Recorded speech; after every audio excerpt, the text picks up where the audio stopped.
सब मीडिया के दोस्तों का, भाइयों का आज की इस प्रेस वार्ता में आपका स्वागत है। और आज की जो प्रेस वार्ता है, ये मेन इसका उद्देश्य जो है वो स्पोर्ट्स के कंसर्निंग है। और पिछले कई सालों से आपने देखा होगा जम्मू कश्मीर के अंदर स्पोर्ट्स को लेकर बड़े सारे इश्यूज़ रेज़ होते रहते हैं और बड़े सारे स्पोर्ट्स पर्सनस के इश्यूज़ भी रेज़ होते रहते हैं। अभी रिसेंटली एक कश्मीर के अंदर बड़ा एक दुखद सा एक हादसा हुआ, जिसके अंदर सेक्रेटरी स्पोर्ट्स काउंसिल के ऑफिस में कुछ घटना हुई। और उस घटना के बाद, क्योंकि as a karate sports association general secretary और हमारी एक रिकग्नाइज स्पोर्ट्स एसोसिएशन है जम्मू कश्मीर के अंदर, उसके नाते हमें लगा कि हमें इसके अंदर अपना संज्ञान लेना चाहिए, हमें इसके बारे में अपना एक पॉइंट ऑफ व्यू बताना चाहिए। क्योंकि वो जो लड़की वहाँ पर जो एपिसोड हुआ, उस जो वो सो कॉल्ड जो प्लेयर थी, उसने अपने आप को कराटे स्पोर्ट्स से जुड़ा हुआ बताया। और ना केवल कराटे स्पोर्ट्स से जुड़ा हुआ बताया, उसके साथ साथ वो ये बता रही है बार बार कि वो एक इंटरनेशनल प्लेयर है। तो हमारा उसके प्रति संज्ञान लेना और उसके बारे में पिक्चर क्लियर करना बड़ा ज़रूरी था, जिसके तहत हमने 7/9/2021 को एक लेटर इशू किया, जिसमें उस एक्शन को कंडेम किया और अपना एक स्टेटमेंट दिया, जिसमें हमने एक क्लैरिटी दी कि ऐसा कोई भी प्लेयर जो है हमारे रिकॉर्ड में इंटरनेशनल मेडलिस्ट या इंटरनेशनल प्लेयर नहीं है। उसके बाद सिलसिला जो है वो हमारी तरफ से क्लैरिटी हो गई, लेकिन चीज़ें कुछ और ज़्यादा बिगड़ना शुरू हुई, जिसमें हमारे ऊपर बड़े सारे गलत एलिगेशंस, या फिर जो फोकस था वो कहीं ना कहीं हमारी कराटे एसोसिएशन या बीइंग ए जनरल सेक्रेटरी, हमारे ऊपर जो है वो फोकस हो गया, वो इशू जो था। तो मैं आज इस प्रेस वार्ता के माध्यम से आप लोगों को ये बताना चाहता हूँ कि being a responsible karate association, हमारा ये दायित्व है सच को सच बोलना और झूठ का पर्दाफाश करना। इसके लिए चाहे हमें कोई भी तरह की मुसीबत आए, किसी भी तरह की परेशानी आए, और हमें पूरी उम्मीद है कि हमारे खिलाफ जो साजिश चल रही है, जो चलाई जा रही है, उसका आने वाले समय में हमारे ऊपर दुष्प्रभाव पड़ने वाला है। लेकिन हमारी एक रिस्पॉन्सिबिलिटी है being association, being a sports person, कि हम सच्ची बात कहें। और आप देखिए, जितनी भी फेक एसोसिएशंस हैं या फेक कराटे के नाम पर, मार्शल आर्ट्स के नाम पर ऑर्गेनाइजेशंस हैं, इस तरह से खुलकर कभी भी सामने नहीं आएंगी, क्योंकि उनका बिजनेस, उनका धंधा बंद होता है इस तरह से। तो हम इसलिए सामने आए कि हमें ये बताना बहुत ज़रूरी था कि जम्मू कश्मीर के अंदर so called national, international medallist, gold medallist जो लोग हैं, वो इन सब चीज़ों से बाज आएँ, और जो हमारे जेन्युइन प्लेयर हैं उनको कहीं ना कहीं वो डिमोरलाइज कर रहे हैं। और मैं आपके माध्यम से ये बताना चाहता हूँ कि हमारी जो स्पोर्ट्स एसोसिएशन है, जो कराटे की एसोसिएशन है, उसके तहत जो भी प्लेयर खेलते हैं या जो भी प्लेयर स्टेट में या नेशनल में, इंटरनेशनल लेवल पर पार्टिसिपेट करते हैं, उनकी बाकायदा स्पोर्ट्स काउंसिल के अंदर टाइम टू टाइम जो भी टूर्नामेंट जाना होता है, तो उसके लिए स्क्रीनिंग होती है। स्क्रीनिंग के माध्यम से वो नेशनल लेवल पर खेलने के लिए जाते हैं, फिर नेशनल फेडरेशन उनकी सिलेक्शन करती है किसी इंटरनेशनल लेवल के लिए। ये एक प्रोसीजर है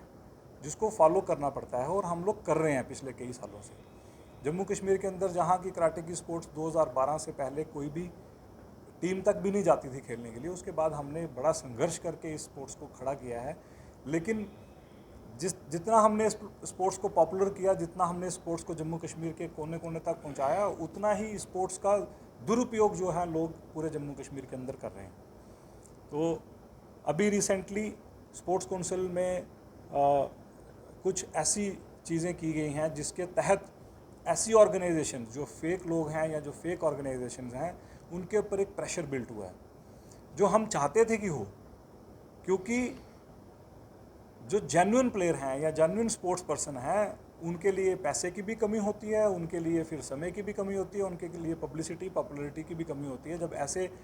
जो फेक लोग हैं वो जब सामने आते हैं। तो ये बड़ी एक संज्ञान लेने वाली बात थी, और सेक्रेटरी स्पोर्ट्स काउंसिल और अभी जम्मू कश्मीर की सरकार इसके ऊपर बड़े कड़े कदम उठा रही है। जिसका हम वेलकम भी करते हैं, उसमें हम भी कहीं ना कहीं सफ़र करते हैं, हमें भी बड़ी सारी चीज़ों की मुश्किल आती है, लेकिन सच्चाई के रास्ते पर और ट्रांसपेरेंसी करने के लिए अगर कुछ मुश्किलें भी आएँ तो कोई दिक्कत नहीं है, हम उसको फेस करने के लिए तैयार हैं। अगर इस मीडिया के माध्यम से सामने ना आए, इन चीज़ों को कंडेम ना करें या इन चीज़ों को उजागर ना करें, तो उसका सीधा सीधा नुकसान उन प्लेयर्स को होता है जो जेन्युइन स्पोर्ट्स कर रहे हैं। उनका समय बर्बाद हो रहा है। जो प्लेयर्स इस तरह की नॉन रिकग्नाइज एसोसिएशन के साथ एसोसिएट हैं,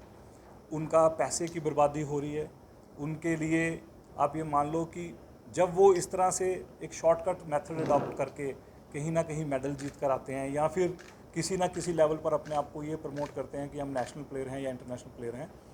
तो आने वाले समय में उनके लिए ही बड़ी सारी दिक्कतें क्रिएट होती हैं। और वो लोग जो इन प्लेयर्स को स्पॉन्सर करते हैं, मैंने देखा है बड़ी सारी एनजीओज़ हैं, बड़ी सारी सरकारी ऑर्गेनाइजेशंस हैं, बड़े सारे इंडिविजुअल लेवल पर लोग हैं जो स्पोर्ट्स पर्सन को प्रमोट करते हैं कश्मीर के अंदर स्पेशली। तो जब उनको भी ये पता चलता है कि ये एक टूर्नामेंट ऐसा खेल कर आया बच्चा जिसका कोई स्टैंड ही नहीं है, जिसका कोई बेस ही नहीं है, तो उनको भी कहीं ना कहीं हिट होता है। तो वो जो जेन्युइन प्लेयर्स हैं उनको कहीं ना कहीं स्पॉन्सरशिप इकट्ठी करने में या अपने लिए कुछ पैसे का या बाकी चीज़ों का जुगाड़ करने के लिए दिक्कतें आती हैं। एक दायित्व है हमारा, ये एक फ़र्ज़ है कि हम इन सब चीज़ों को समय समय पर उजागर करें। उसके लिए चाहे हमें कोई भी तरह की मुश्किल आए, किसी भी तरह की चीज़ हमें का फेस करनी पड़े सिचुएशन, हम उसके लिए तैयार हैं। मोरओवर ट्रांसपेरेंसी जो है स्पोर्ट्स के अंदर लाना बहुत ज़रूरी है, चाहे वो एसोसिएशंस के लेवल पर है, चाहे वो स्पोर्ट्स पर्सनस के लेवल पर है। क्योंकि बहुत सारे आप देखें अगर सोशल मीडिया के अंदर, तो बहुत सारे सो कॉल्ड नेशनल और इंटरनेशनल प्लेयर्स हैं जो अपने आप को वहाँ पर प्रोजेक्ट करते हैं कि नेशनल इंटरनेशनल प्लेयर हैं, जबकि वो नहीं हैं। हमने इस चीज़ का बड़ी बारी संज्ञान लिया है हमारे बच्चे तो, कि मैं सच्चाई को सामने लेकर आऊँ, और सच्चाई को सामने लाने में मैं कभी डरूंगा नहीं, कभी झुकूंगा नहीं। और जो भी कदम वर्तमान सरकार उठा रही है, उसके साथ साथ हम और भी कुछ चीज़ें सरकार को चाहते हैं कि वो करें, कि जितने भी स्पोर्ट्स के इस तरह के इंस्टीट्यूशंस जम्मू कश्मीर के अंदर चल रहे हैं, उनके बारे में सरकार को कोई सख्ती करनी चाहिए। क्योंकि अगर एक रेडी वाले ने अगर सब्जी भी बेचनी हो तो उसको म्यूनसिपैलिटी की स्टैंप चाहिए, लेकिन स्पोर्ट्स में ऐसा है, कोई भी बड़े बड़े इंस्टीट्यूशन चला रहा है, कोई भी अपने क्लब चला रहा है, लेकिन उनके लिए कोई लाइसेंस का कोई प्रोविज़न ही नहीं है, कोई सिस्टम ही नहीं है। तो एक सिस्टम प्रोड्यूस होना चाहिए, और जितने भी सो कॉल्ड इस तरह की एकेडमीज़ या क्लब्स या जो भी स्पोर्ट्स के ऑर्गेनाइजेशंस हैं, उनके ऊपर कहीं ना कहीं सरकार को संज्ञान लेना चाहिए।